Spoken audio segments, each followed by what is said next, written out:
Oh man, oh wow, wow. How poor is England, man? They've just been relegated, ladies and gentlemen, from the Nations League, I think. But yeah, some really nice bits and pieces of Chelsea news to talk about. There was another close game. The result didn't go our way, but let's talk about all of this stuff. All right. Here we go, back again on the other side of the coin. All right, welcome back to the other side of the coin, ladies and gentlemen. First up, we're going to talk about Italy versus England. England has been relegated from the top tier. Now they go to tier B. I don't know, with a bunch of, I guess, all these other teams that are not high caliber in Europe. Look, I don't really follow the Nations League so much, but it's interesting. I wanted to watch this particular match, obviously for many reasons. Lots of Chelsea players involved. A couple of players that are linked to Chelsea as well are involved. So I wanted to see what it was all about. I have to say, 1-0 to Italy. First of all, I think his name is Raspadori. There you go, Raspadori. Fantastic goal. He was probably their best attacker for Italy, and it was a great ball from Minucci as well from the over the top. And Italy completely deserved it. They really did. England on the other side, oh my God, they're an abysmal team. They're a pathetic team, man. With all the caliber of talent that they have, Southgate has, it is criminal, man. Like they were not once in the game. Like they were just not at all in the game. And this is where I really want to talk about. And I don't want to make this whole thing about Jorginho and Rice and whatnot, because at the end of the day, I don't think Jorginho he was very good, but he wasn't like the standout player or anything like that. And for England, there was a lot of bad players. But I just want to specifically talk about these two players because Italy are quite capable of building up from the back, controlling the midfield, controlling the tempo, and having an overall control over the opposition, whereas England is totally incapable. Now, I'm not putting it all down to Declan Rice, no, because you've got Jude Bellingham in the double pivot as well. I think that was the lineup, and you've got other players that should be helping them out. Foden was probably the only standout player for me for England. Even Sterling wasn't that good. Reece James, I'll get to.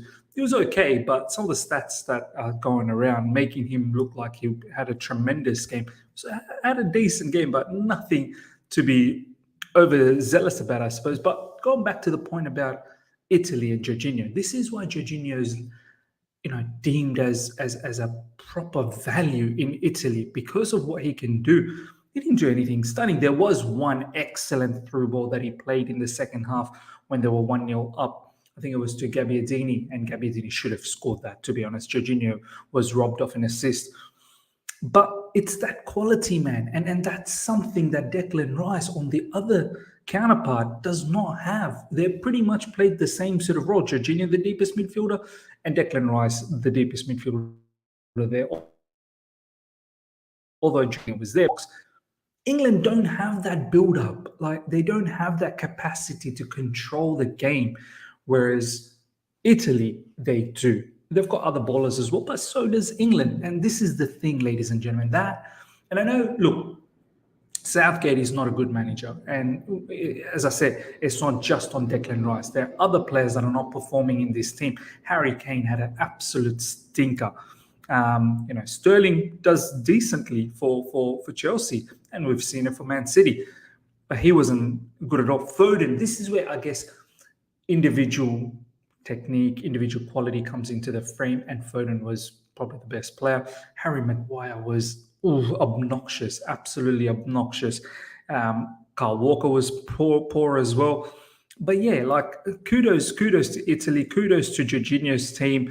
Raspadori, want to look out for, ladies and gentlemen, want to look out for. This is a nice tweet. Jorginho has been brilliant this game. We never understand the disrespect he gets, man. Look, I wouldn't say he was brilliant, but he once again, it wasn't like he got exposed or opened up. And this is the other misconception we tend to have a lot, that having someone like Jorginho will just expose you.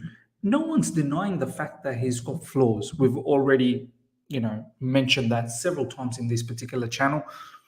But if you have the right structure around him, if you have if you have the right plan for the team and the opposition, if every player knows their role very well, it can look very, very good. Like, honestly, besides some of the counter-attacking moves, some of the plays against the transition,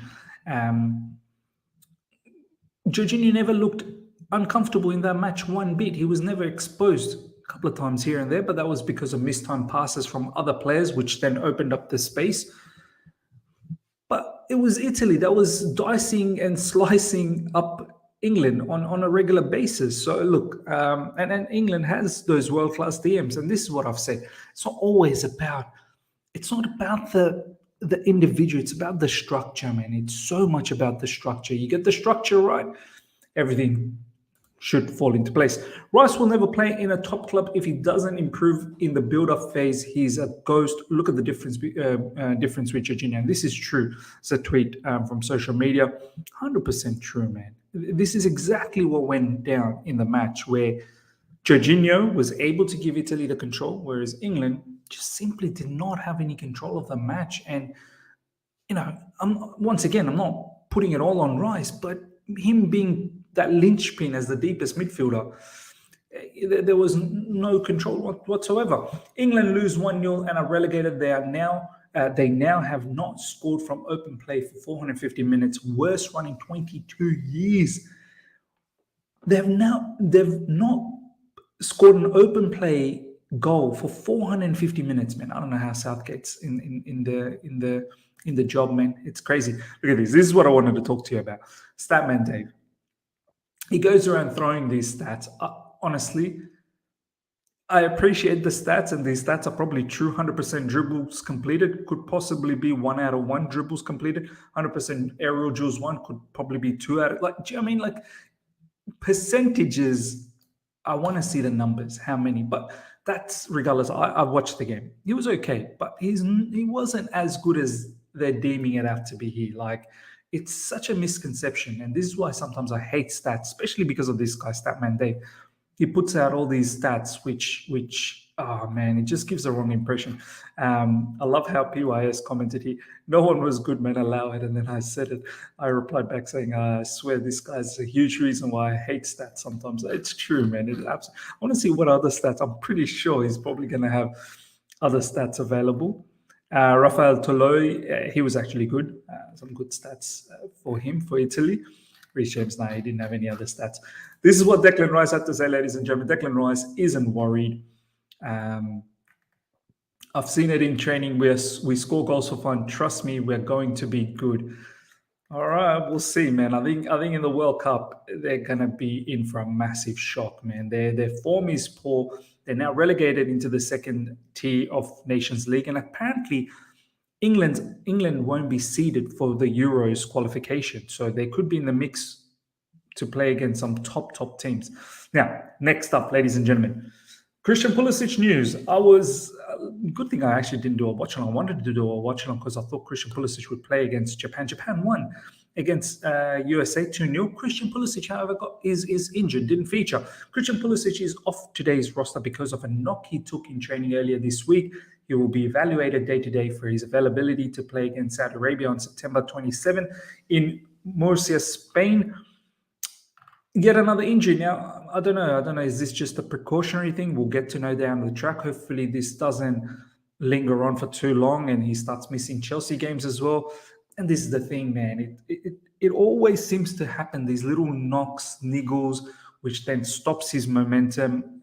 Not that there has been any momentum, to be honest, but it puts him off the contention, being up for a Chelsea selection. So let's see what happens off the back of this. Let's see if he's available for Saudi Arabia. If not, we'll soon figure out how long he's going to be away for this particular injury. But once again, another injury, and we'll keep a close eye on this situation. And as the news develops, we'll figure out exactly what the injury is all about. Hopefully, it doesn't knock him out too long, because I want to see him get an opportunity for Chelsea. Let's see what he's up to. He's talking the talk. Let's give him the opportunity and see what he's capable of. All right, closed door match again at Chelsea during this international break. It's good. We need these closed matches as much as we can.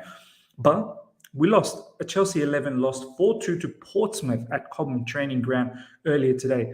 I don't even think Portsmouth's a championship team. Let me just have a quick look at this. Portsmouth. What level are they in? They're in League One, man. They're in League One. They're second. So they're not even in the championship. I mean, I don't know what the lineup is, and all that. Once again, I think as the news develops, we'll get to hear what the lineup is and who played and why not and who scored. But losing 4-2 to a League One team, I mean, you should. I get the feeling you shouldn't be losing like that. You really shouldn't be losing like that. They should still be quality enough to be able to take care of them. I did a cheeky comment. It's very clear that the issue is that we need a DM.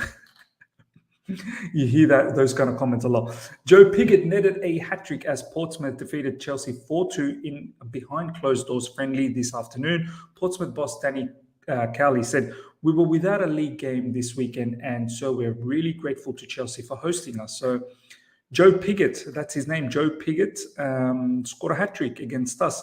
Wonder who was in defense. A few people started commenting, "Oh, definitely Chalobah started." And then Chalobah came online and wanted to put that all onto, put it all nicely stopped. False. It's always Chalobah. Give it a rest, man. He replied off the back of this particular guy tweeting out saying, "I just know Chalobah started," off the back of what PYS said. And Chalobah quickly came on social media and put a stop to that. False. It's always Chalobah. Give it a rest. It's good to see sometimes players coming out like that and saying it out. But yeah, let's see. Is there anything out on this at the moment? Just want to have a quick look if there's anything latest on this particular match. Jorginho dominating Rice once again. Imagine my shock. Nah, it doesn't look like there's anything in regards to more details about the match. So yeah, look, 4-2, we've lost. Last but not least, ladies and gentlemen, Mike Maignan will miss 2 to 3 weeks of action after an injury last night, potentially ruling him out for both Chelsea fixtures. So look, I mean, obviously I'm not happy with his injury, but it's a good news for Chelsea. He's actually a quality goalkeeper. So if they have, potentially this guy not in the goalkeeping situation, that could bring them some sort of a, their preparation to a bit of a mess. So let's see what happens, man. We need to win those 2 matches off the back of what Pioli said yesterday. So I hope our players are up for this particular match. I would love to beat them, both of them. Honestly, both the matches, let's beat them. Ladies and gentlemen, let me know how you feel about everything, especially in regards to England and Italy. Declan Rice, Jorginho, Christian Pulisic injury as well. So yeah, hope you guys have enjoyed this. Smash the like button if you're here for the first time. Subscribe, hit the bell notification to stay in touch with all my content. Till next time. See ya.